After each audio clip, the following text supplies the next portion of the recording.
Hey, what's up, people out there in real estate land? This is Anthony with the Hive Mind. This is another episode of the Hive with Us podcast. Today we have an amazing guest. I think as these shows continue to go on, the guests just keep on getting more and more intense and amazing. So I'm excited about today's. We it took us a little while to get this gentleman on the show, but I'm sure he has lots to share. I think where our real estate career and our business career is headed, you're going to eventually need to learn what this gentleman knows along the way, and something that he's taken a big part in. So yeah, I want to introduce everybody to Mr. Tim Mai. Hey, what's up, man? I think you're muted.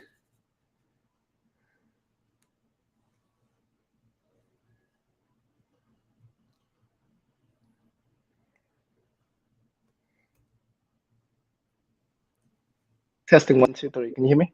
I got you now. Yeah. Yeah, perfect. Awesome. Yeah. Well, hey everybody. Hey Anthony. Uh,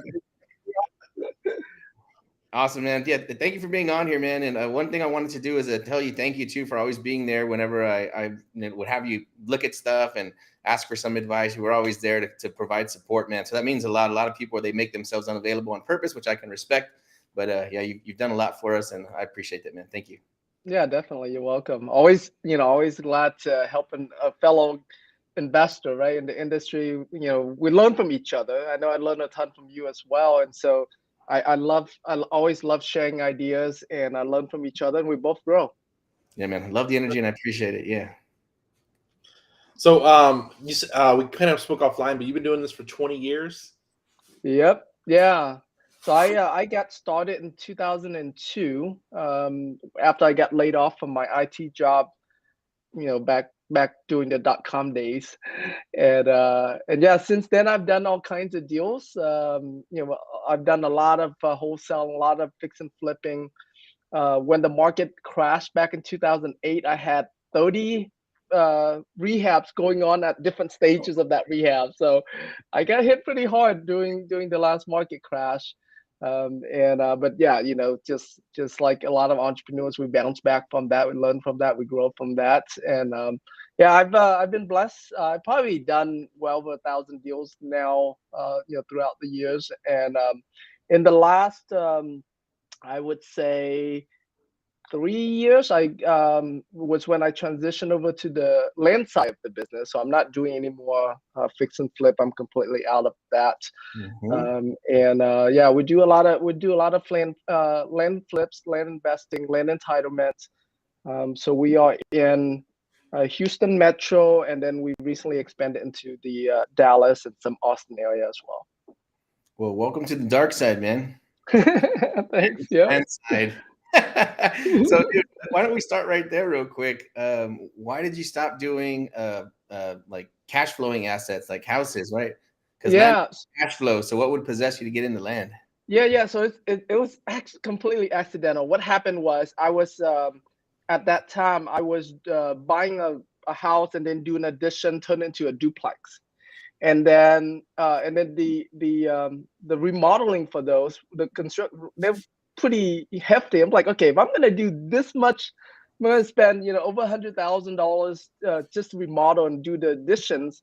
I should look into building new. So I ended up buying. I bought a house that has 3 lots next to it. I bought another house that has 2 lots next to it. And then while I was remodeling the houses to turn them into duplexes, COVID came, and the whole construction business got slowed down a lot during that time. And I was like, okay, I'm sitting on these lots. Let me see if I can sell these lots and get some cash flow. So I ended up selling the lots. Long story short, after I finished the house and everything, I made more money on those lots than I did on the house. Oh, I'm like, wait a minute. I don't have to deal with like evicting tenants, city permits, all of that stuff. All I did was just resell those lots. I'm like, okay, you know what? I should get into lots. And then I got on one of John Alexander's call, and like on the first 5 minutes or so, he said that one of the best lists when it comes to land is out of state owners. I was like, okay, that's all I needed to know. So I mhm. got off I got off the call, pulled an out of state owner list, and boom, we did. Gosh, the first year in land, Yeah, we did probably over $700,000 with that strategy. So I'm like, this is no brainer. Yeah. It's Golly, dude. it's crazy to hear because you're not the first person to say that. Like I was doing houses, and then I actually fell into land and made more money than all the houses. So you're not the first person to tell us that. So it's kind of funny to hear. Yeah. And I mean, even when I sold those lots at that time, like looking back now, it's like, I mean, I should have sell them for a lot more than I did. So even at the price I did sold them at, and made good money on them, they were still under market because at that time I didn't know you know what all to do yet. But yeah, it's good. Yeah, we talked about that yesterday on a podcast. That you can't count the dollars looking backwards. If we if we look at everything we missed out on, like, dang, if I known what I know now. Yeah, But exactly. shout out to John Alexander. He's hanging out with us right now. Boom, yeah, man. John's paving the way for a lot of people to get into the land game, man. The Land Mogul on Instagram. Yeah, I've followed John for a long time, even with his lease purchase stuff back in the old days. So yeah, so John been a long, long time mentor of mine, sure. Yeah, we met him on Clubhouse about roughly almost 2 years ago. Yeah, and yeah, he's done a lot for us, and he's put a lot of knowledge on the table, and yeah, he's always helping people. He's helped a Yep, lot of HiveMind people get deals, and he's been with HiveMind since the beginning. Yeah, so we love John. He's an icon. yep, Cool, he man. is. So let's. I don't know if you want to talk about this later. If you want to go a little bit to what you're doing now in land, how your operations are running. I want to talk to you about capital raising at some point because we're getting to the point to where if we had a little bit of excess capital laying around, we can make some miracles right now. So Right. Yeah, we definitely can talk about that. So, in my business model, we acquire a lot of these land. Sometimes we use our own money, but a lot of times we use private money to actually close on them, and then we would list them on the MLS. We're able to get more dollars out of it that way, mhm. and we're not really a rush to sell, right? Because we already close on it, and so that gives us time, that gives us more ability to negotiate with buyers. And yeah, in terms of raising money, especially depending on the size of the deal, but typically if it's $1 million or less, finding private lenders to fund a deal like that is fairly easy. There's if you ever done, if and the people listening, I mean, if you ever done fix and flips, you're familiar with that hard money lending type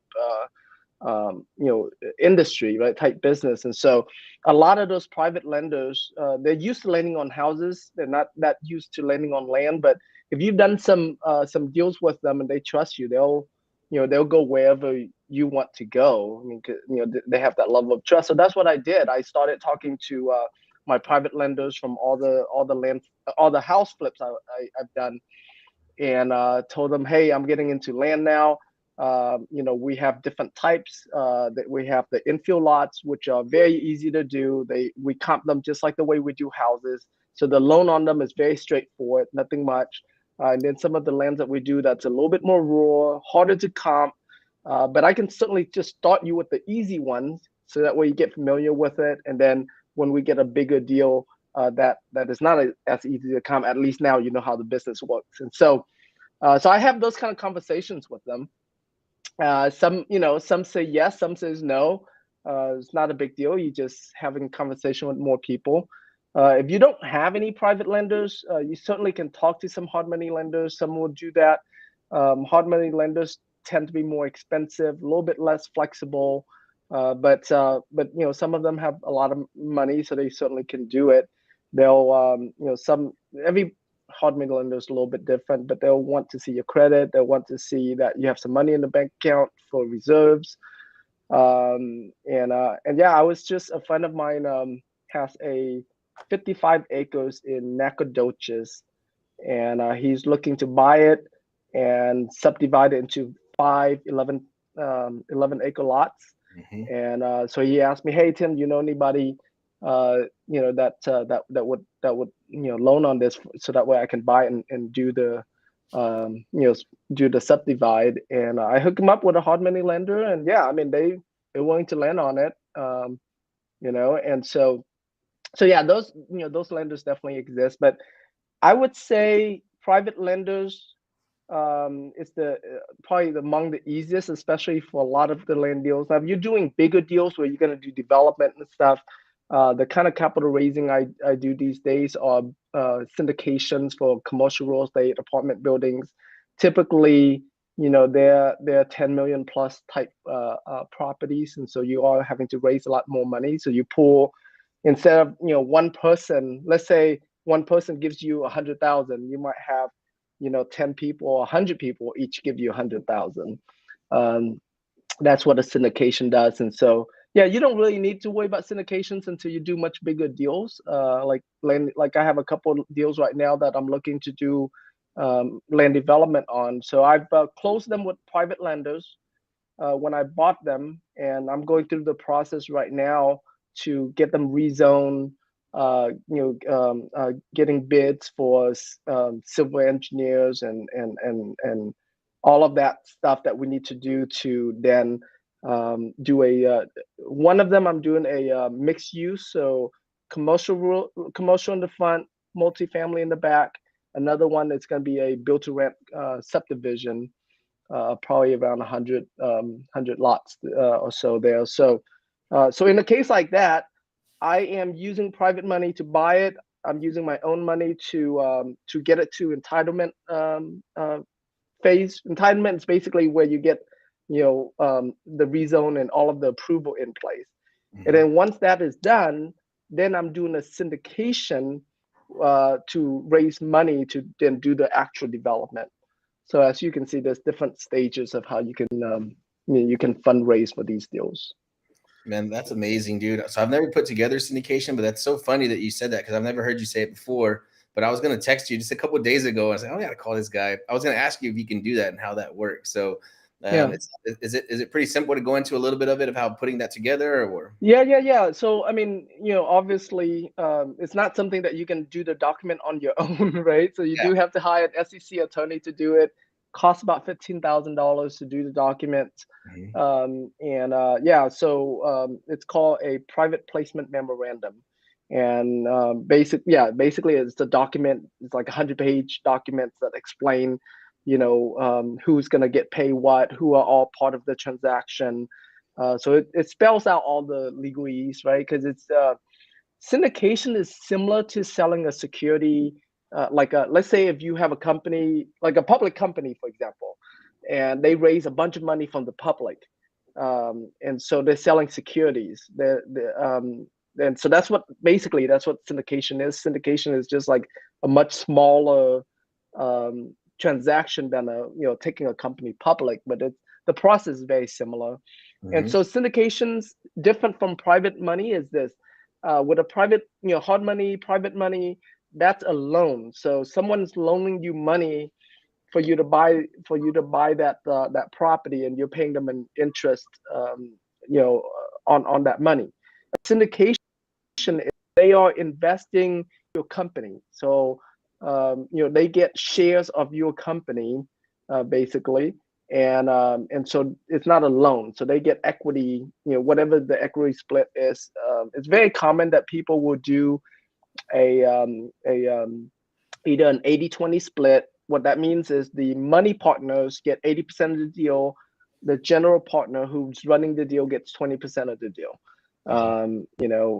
There's other fees that the general partner can charge in that. But that's a common structure. They are more complicated structure, like someone would do, let's say a prep of a preferred interest of, let's just say 6%, plus they're gonna get 50% of the deal on the back end. So they get a little bit of interest and they get equity position. So there's a lot of ways to structure a syndication, but those are some of the common ways that people do it.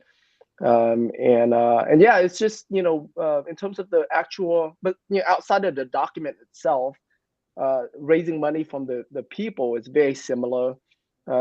It's just that you don't have one private lender to deal with, right? You have however many, depending on the deal. Like I said, let's say you're trying to raise $1 million.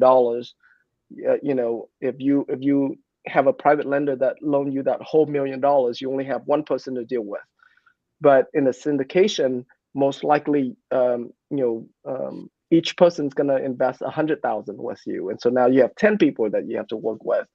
But it's scalable. It allows you, when people are $1 million, not a big deal, but when you're doing $10 million deal, $100 million deals, then you need that scalability that a private lender. It's very hard to find a private lender that will write a check for 10 million or 100 million unless they're big institutional players. But no, yeah, no, normal private lenders are probably not gonna find that. So you do have to pull, a bunch of people together to invest into your deal, for you to do the deal. Yeah, man. So we're gonna have to have that conversation and continue that conversation, I guess, another day when we're not on the show. But I know I sent Tim one that was 80 million. He's like, yeah, send me the paperwork. I'm gonna take a look at it. Might have somebody. He wants to play that game. All right, let's try it. Let's see what happens. That's crazy, man. Yeah, I'm excited about that. It just dawned on me. Yeah. Like, I mean, I know you're jokingly about it, but you'd be so surprised this is how it works. Like when we're playing with houses, we're playing with tens of thousands, maybe hundreds of thousands, right? Mm-hmm. And for us, like, oh, that's normal. Like we speak that language, right? But let's say I have my son who's 18 years old that I'm training in the business. He did his first land flip actually in Fifth Ward here in Houston. Nice. But for someone like him, for example, right? When you're talking 100,000, a million, like for him, that number could be really big. Yeah. But right, and so it works same thing for us because we're so used to dealing in the $100,000 range. When talking about tens of millions, 100 millions, it seems so really big. But once you start getting into that space and you get to meet the players that play in that space, it's like, oh, it's nothing. It's just another connection that you gotta find that plays in that space. So, I say that to say, like, if you guys run across big deals, like, you don't have to get scared about it. Just know that there are someone out there doing those big deals, and all you need is just that connection to get a hold of that someone, and it becomes a normal deal for you. So yeah. Awesome, man. Yeah, thanks. That's words of wisdom. So that's kind of where we're headed next. We're looking at some deals right now, 33 million, 80 million, 20 million. And even though we haven't completed that kind of transaction, I keep saying the same thing. It's like, I'm just glad to like sit at those tables and have those conversations and be on, Zoom with those people like yourself. So exciting, man. Exciting. I'm gonna keep sending you like that. Yeah, definitely. You spot a winner. So as far as when you're raising private capital, are you looking for, you have to find accredited investors always? And what's the strategy how that works? Because a lot of people might not understand that space. Yeah, so if you're talking about, private capital, there's two different kind, right? So when I'm saying private money, just to give some distinction here. So if I'm referring to private money, I'm referring to a private lender similar to a hard money lender that lends on fix and flip. Okay, so those people, no, they don't have to be accredited investors at all. They're just they're just one person. They are not buying a security in your company. They're loaning the money to you. So the law is a lot easier on those type of deals. And so that could be anything. That could be anyone. My very first private lender when I first started out was my sister. I knew that she had some money sitting in a CD. In case you guys don't know what a CD is, they're not very popular these days anymore, but they used to be a lot more popular. Certificate of deposits that banks give out. They pay very little. I think at that time she was earning about 1%, interest on her money. And I was like, well, you have this money in the CD, it's only getting you 1%. I can give you at least 3 times that. So I give you 3%.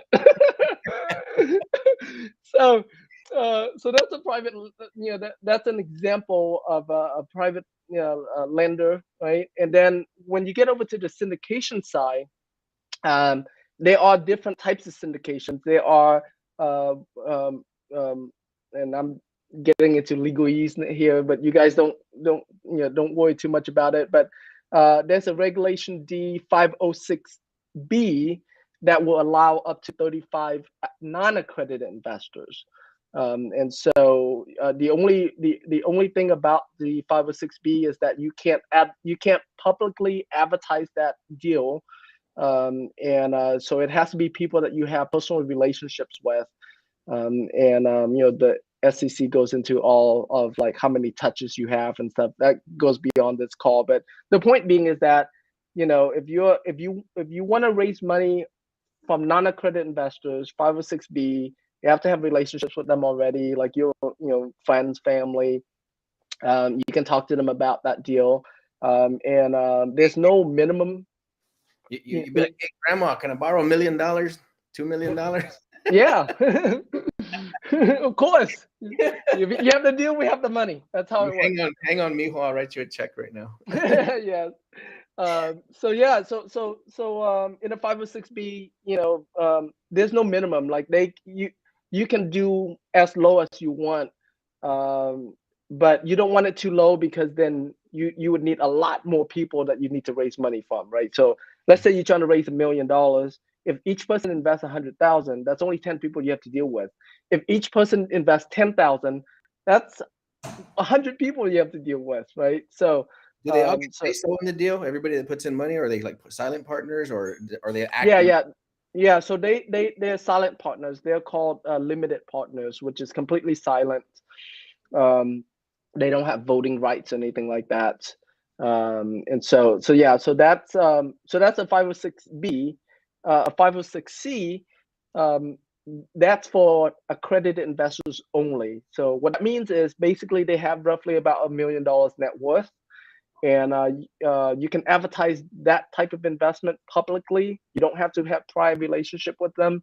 So if you see any ads on Facebook that's raising money, typically that's a 506C, and they're raising money from accredited investors. Powerful information. Appreciate the clarification too, because nice. Like I said, I know a little bit, but not a lot, and that even helped me a little bit. So I appreciate that. Yeah, you're welcome. So if anybody wants to partner with you, do they just send you a deal directly? Do you have somewhere they can send it to? They say, hey, I have some land. I think you should take a look at this. Yeah, they can certainly hit me up directly. I'm pretty active on Messenger, especially. I'm pretty active on Facebook, and so certainly send it. And then the way it works is that if it's a normal kind of deal that my team are used to, I'll pass it over to my team. They'll handle all of that. But if it's a more if it's a bigger deal, more complicated deal, then I'll personally dig deeper into those type of deals. Okay, awesome, man. Yeah, I'm really excited about the fundraising aspect of putting some of these bigger deals together, because like it kind of goes beyond where seller finance isn't going to work anymore, and available capital on hand, even if you liquidated everything you had, isn't going to work anymore. So yeah, you need to get some other people involved in some of these. Yeah, for sure. Especially if you're gonna get into like bigger subdivides, right? If you're gonna buy 100 acres or a few hundred acres and you're gonna subdivide, those bigger deals.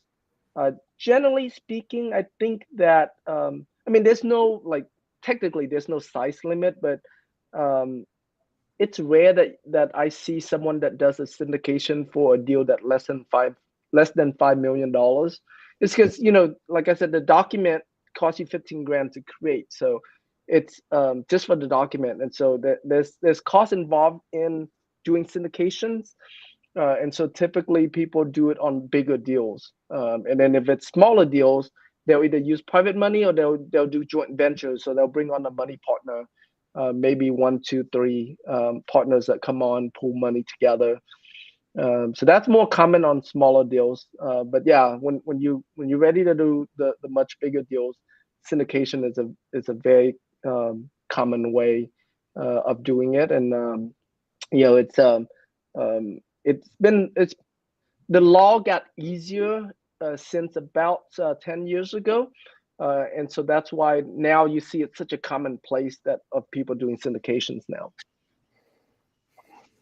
Yeah, I got a bunch of deals in my brain cycling through right now. I'm like, we need to look at this one, we need to look at this one. It just opens up so many more doors.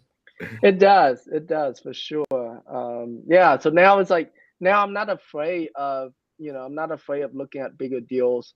I know you guys know, but I've been interviewing a lot of guys on my own show. A lot of guys I've interviewed, they've raised over 100 million. What that means is typically they've done over $500 million in business. And yeah, the deal size that they're talking about, it's huge. It blows my mind away. And it's they talk about like it's nothing. It's like it's just another zero, and you raise more money for more people, and that's it. That's all I was gonna ask. What are you learning? Like, what are the main takeaways you're learning from interviewing people like that? Because I've seen you interviewing some whales on there. Yeah. You know, I would say the biggest takeaway is it's just another number. Like it's just another zero. Like we, like we tend, and me personally, shoot, I've been in real estate for 20 years now, most of which has been in single family home space. And the reason is because for the longest time, I just said to myself, it's like, oh, these apartment deals, these bigger commercial deals, they're too difficult, they're too big. I'm comfortable with these little houses that I know what to do. I can do it with my eyes closed. And so like I have this limiting belief that I can't do these big deals. They're more complicated. Well, the truth is, now that I'm in it, it's so far from the truth of the way I used to look at it. With these big deals, it's almost never that you find one person doing this whole big deal all by themselves. It just doesn't exist. So it's a very in this bigger deal space. It's a very teamwork. So you have you generally have several people that come together, and they might be business partners in a specific business, or it could be like you have your own business, I have my own business, but we found a deal and we come in and do the deals together. And then let's say you handle all the acquisition, I'm going to handle all the capital raising, and then Daniel's going to handle all of the development. So it's a very teamwork type of environment. And that's the reason why it's not a big thing to do these big deals, is because you're not by yourself. You're not trying to do it all on your own. You have a whole team that's going to come together. And some of these deals where let's say I see a syndicator needs to raise $100 million on just one deal, using that as an example. What happens is that the person who might be in charge of that deal, they're not the only person raising money for that deal. There might be 10 or even 20 entities behind that's all coming together to raise money for this big big deal. And so it's all about teamwork. It's not about like individual work. Even if all you can raise is $1 million, let's use that as an example. Let's say it's like, okay, if you can exhaust all of your whole network, you can raise $1 million. But because you can raise $1 million, you can be in with one of the 20, 50 guys that's gonna raise that whole $100 million. And so so it's the business is very built on teamwork, which makes everything so much easier. You don't have to be an expert of anything. Very different from the single family home space, where you kind of have to be an expert of everything, because the deal is so small. There's not enough profit to go around for you to have that many partnerships and for you to have super smart partners. But in these bigger deals, there's a lot more money to go around, and so you attract the top players that comes in and partner together to take these deals down. Well, what's crazy about that is that a lot of people, like, they want to keep their business small and wear every hat, and like, I can do it the best out of anybody I want.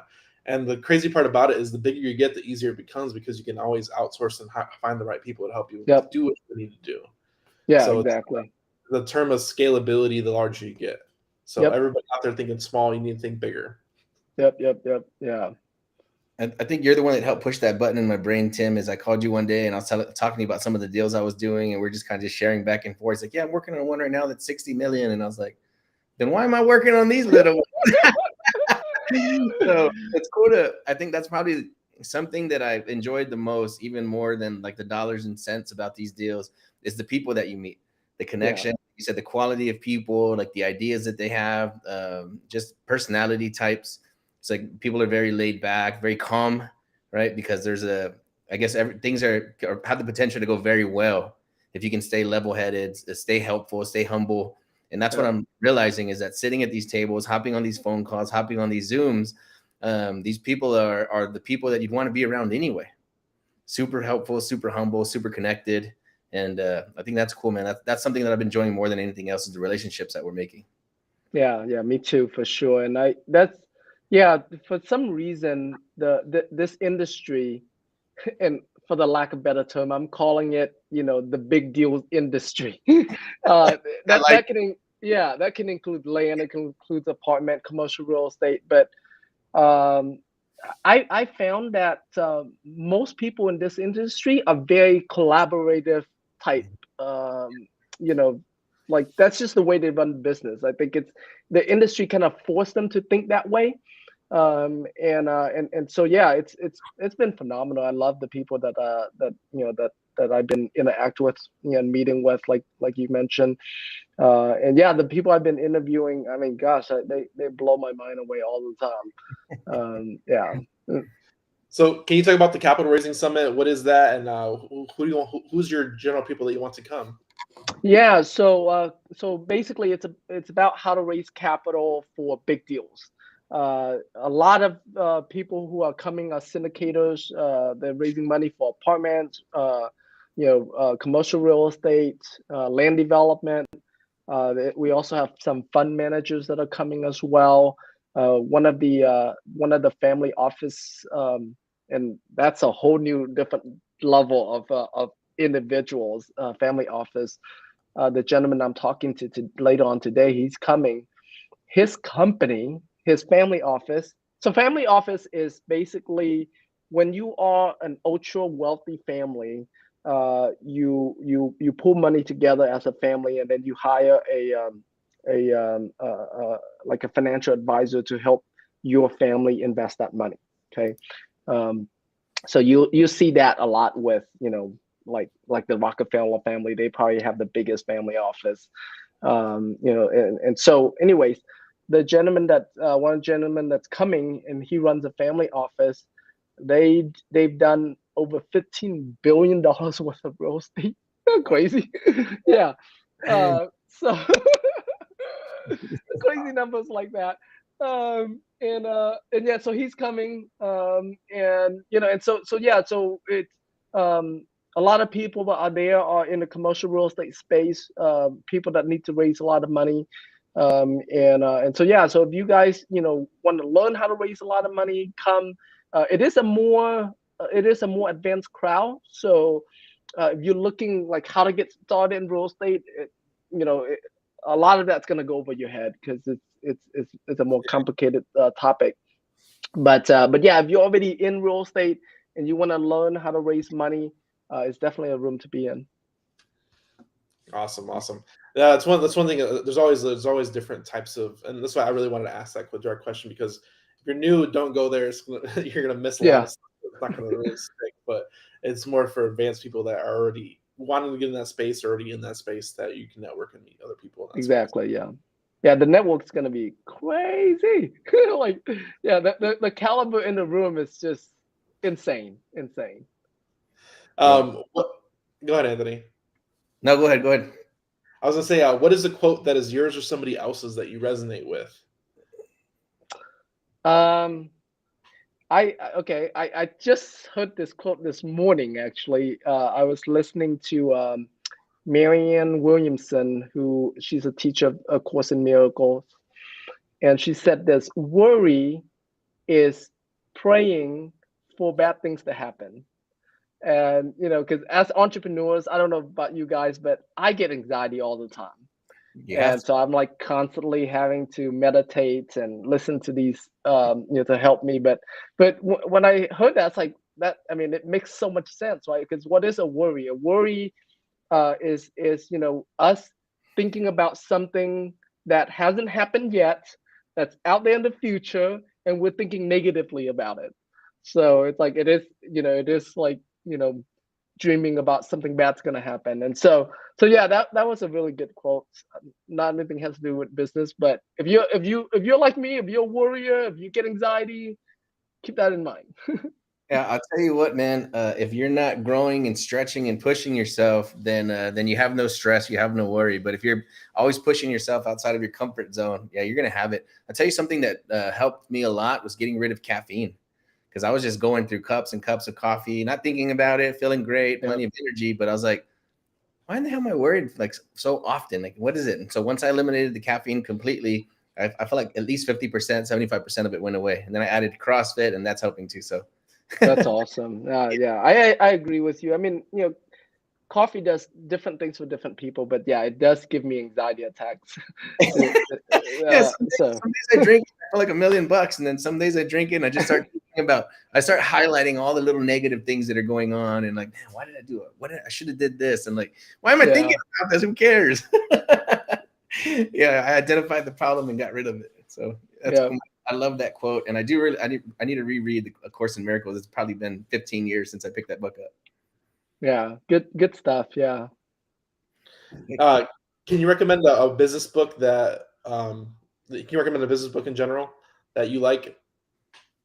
A business book that I like. I mean, it what depends, on if you're looking for mindset stuff or more tactical stuff. But I love books that has around to do with mindset. I know, Rich Dad Poor Dad made a big difference for me. It shifted my mind a lot when I first started as an entrepreneur. I like books like Mini Habits, Atomic Habits. Talk about like little habits that you do. I like books that are Miracle Morning is really good too. I go through different phases in my journey where, okay, I'll take one discipline or one practice. I'll go all in with that practice. Whether that's meditation or that's journaling, or so I'll do I'll you know I don't, and probably has to do with my personality type too. I find myself, I'll do something for a few months, and then I'll go and try something new for another few months, and I'll do it in stages like that. Versus, I know some people, they have the same routine that they do every single day, right? Like they're gonna, meditate, journal, read, like every single day. They do it that way. My personality just doesn't work that way. And so I have to change it around. I went through a period of time where I even shaved my head. I'm like, I just need to do something different. And so yeah, but yeah, I mean, Anthony, you're talking about like, CrossFit stuff like that. Gosh, like mental health is a real thing. Mental illness is a real thing, right? And so as entrepreneurs, we because of how much we have to do, and the amount of, like, even here at my office, right? I have so many staff I have to take care of and their families, and in the Philippines I have tons of VAs, so I have tons of family I have to take care of. And so yeah, like we deal with a different level of stress than normal people do it. And so we do have to stay on top of all the mental health that we could possibly equip ourselves with, right? Whether that's, meditation, or these mindset books, or CrossFit exercise, those are all good. So I mean, they're not exactly business, but they do more good for your business than any tactical stuff you could do in your business. Yeah, dude, that's amazing, man. I said that recently. I said, I'm a better business person when I'm going to CrossFit, because I went several years ago for several years in a row, and I remember like how like invincible I felt, and everything always went my way. Everything was easy, meetings, sales, super super easy. And then I started to injure this shoulder. I didn't hurt it, but I need to lay off of it. So I stopped going for a few years, and I was wondering, like, things are going amazing, but I was like, I feel like I'm better at business than this. Like, what's going on here? And now I've been back for like 5 months, and man, dude, I feel amazing. I feel like I'm knocking down walls again, and it's like it directly correlates with me like pushing myself. And it's like, I think it's all the extra oxygen in your body, sweating out all those toxins, but then also like you have time to think, putting myself first. Yeah. I'm at the gym every day at 9. First things first. I have no meetings before noon at all, 0. Like family and gym first, and then after that, then we'll go ahead and start knocking out the rest of the stuff for the day, and then I'm good to work till midnight. But yeah, you're right, man. If you don't take care of your mental health, this business it'll kick your butt. Yep, it sure will. Yeah, I see my kids, and they're happy and they're smiling, they're loving life, the wife, everything, and then I'm just thinking like, I wonder if they ever think about how hard I have it. Oh, they- No, nobody knows our pain but us. Like that guy Atlas, the one that's carrying the globe, right? Carrying the whole world. Yep.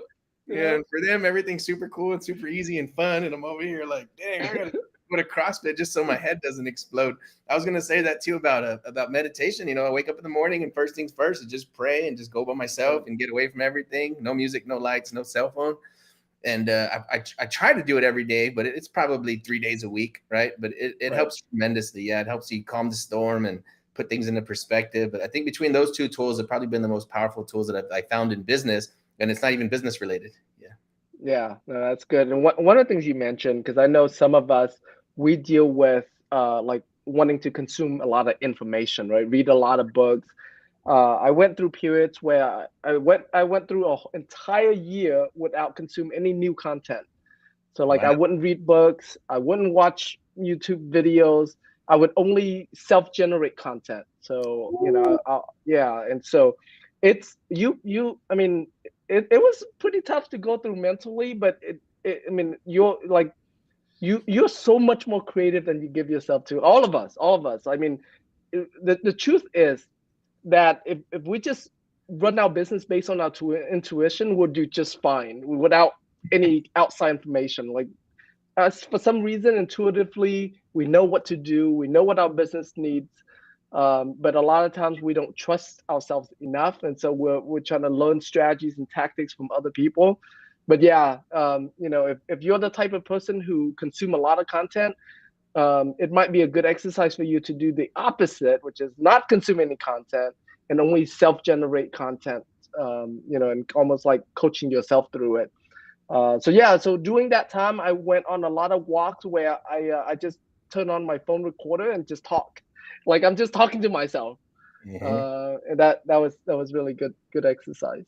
Dude, another powerful tip, dude. That's so freaking amazing. I forgot about that. So I would do it for like, I've never done a year, but I've done weeks and months at a time where no music, no YouTube, no nothing, no books, nothing at all. Yeah, just me and myself. And yeah, you're right. I mean, some of your best inspirations come during those periods. It's like an information detox. Because Yep, exactly. you're trying to learn new things over and over and over again, and you get overload. And it's like even the new information is not even helpful anymore.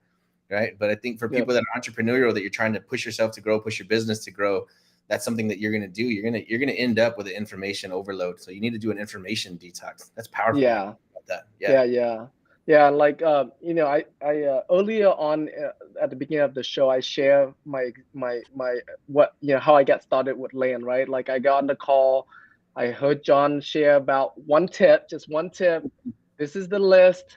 And I got off the call. Like there was no more information, just implementation. Like that's a very important skill set you want to, especially if you're out there and you're having challenges doing your first deal or just having challenges doing deals at all. And stopping the information and focusing on implementation is super, super important. Beautiful, man, dude. I think we'll go ahead and wrap it up right here. This was an amazing show. Tons and tons of knowledge and gems. I'm gonna have to listen to this one a few times. If you came in late, guys, as soon as this is over, go back to the beginning and press play. This was amazing. Yeah, I bet this one's gonna get a ton of views. Lots of information, lots of power in this conversation. We appreciate your time, Tim, and like I said, I look forward to everything that you do and like helping us out in the future. And we'll see what damage we can do with the deals we have coming up. Awesome. Yeah, looking forward to it. I should be in Houston next week, I think. So, man, would love to sit down and grab some lunch and talk a little bit, get some deals in front of you that we're working on and looking at right now. See if we can spark some new ideas. Let's do it. Awesome, man. Thank you, dude. This was super fun, super amazing. We appreciate you for coming on. All right. Awesome. Thanks for having me on.